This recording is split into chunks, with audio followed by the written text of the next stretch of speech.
Hello everyone, thank you for joining today's video. My name is Gideon Besaidnout and I'm an application engineer for Micrographics. Today we're going to have a look at Autodesk Fusion and one of the latest updates within the software that was released recently. What we're going to have a look at is the constraints within the assembly environment. As we can see, there is the constraints. Now, the biggest difference between joints and constraints is, if you think about joints, you always have that what we would call your degrees of freedom that is still available within your assembly. Like your slider will still have a sliding movement, or your revolute will also still have a revolution movement that's still available. And when it comes to constraints, we are going to try and remove all the degrees of freedom. So that is quite a big difference between using joints and constraints in your assembly.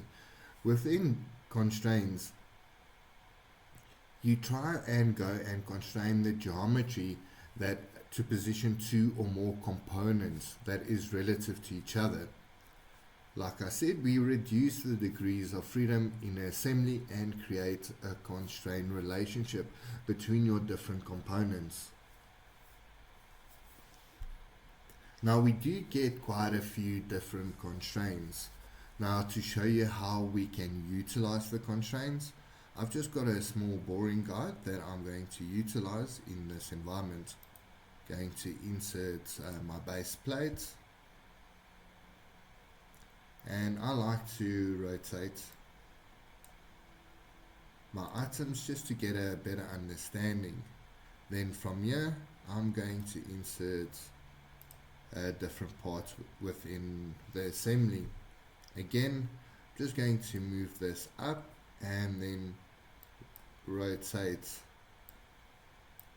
90 degrees. It just helps for better selection techniques.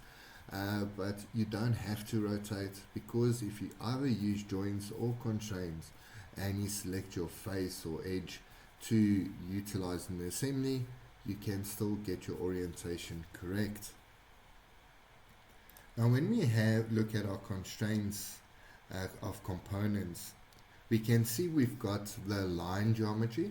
Now this align selected geometry so that they flush or coincident, concentric, or so on.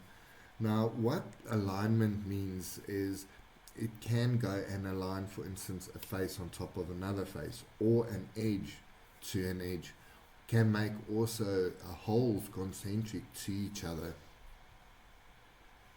Now here we can see we've got our geometry that we can select. So before we go into the below, I'm first going to go and select my bottom face there for part 1 and that for my part 2. Here you can see we can give our constraint a name. We can see the constraint, it's a flush. We can see it's a face to a face that we're constraining. You can choose to create an offset. We can also choose to create a flip.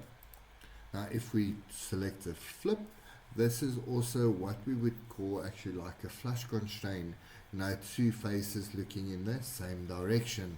But in this instance, we want them to be made so that the one face is on top of the other face. If I say OK, we're going to have a look at how the degrees of freedom is still available within this assembly.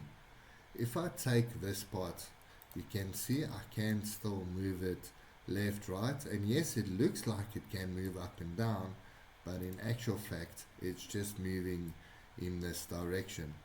So that means there's still degrees of freedom that is left in this type of environment. So I can still move it left and right because that face is constrained on this face.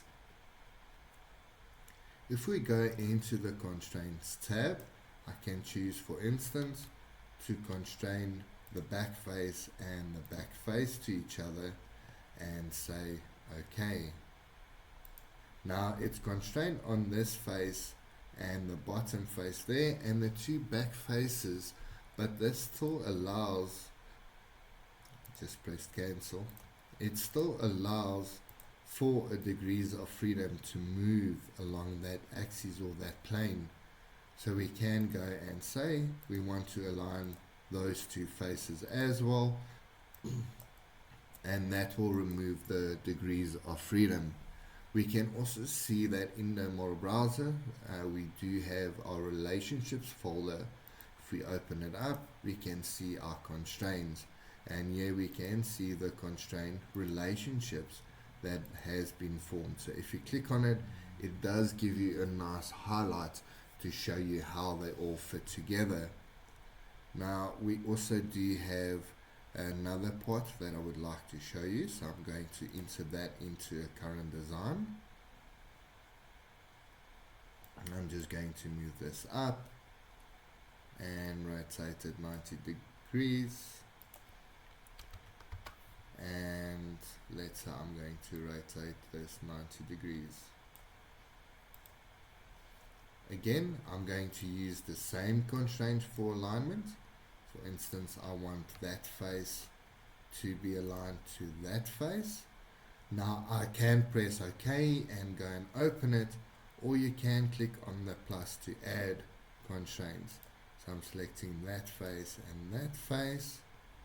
You can also click on the X to remove a constraint and just select the last faces. From here I can go and insert my screw handle into the current design. I'm just moving it up,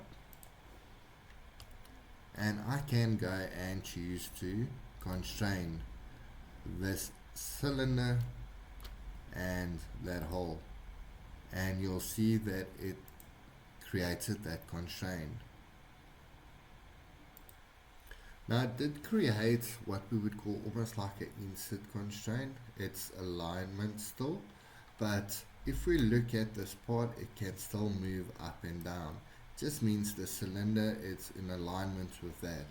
So we can go and use to constrain that face to this face as an example, and that fits now correctly inside that hole.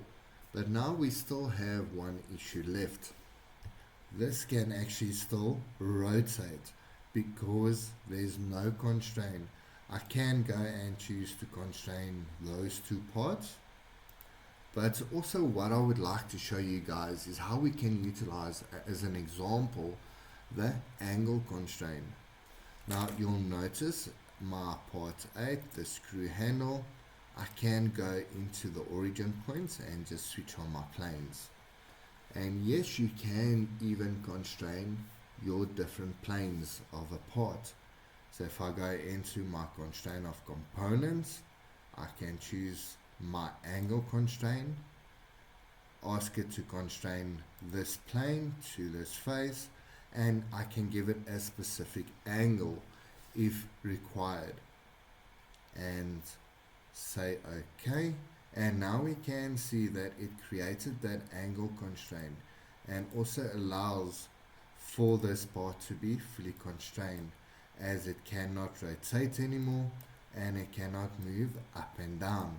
So we can also utilize the angle constraint to go and constrain a specific entity or part to a different part or component at a specific angle.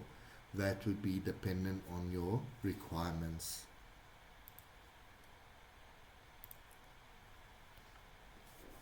So in this video we just quickly had a look at the constraint functionality within the new update with Autodesk Fusion. I hope you guys enjoyed the video. Please like and subscribe and follow for more content.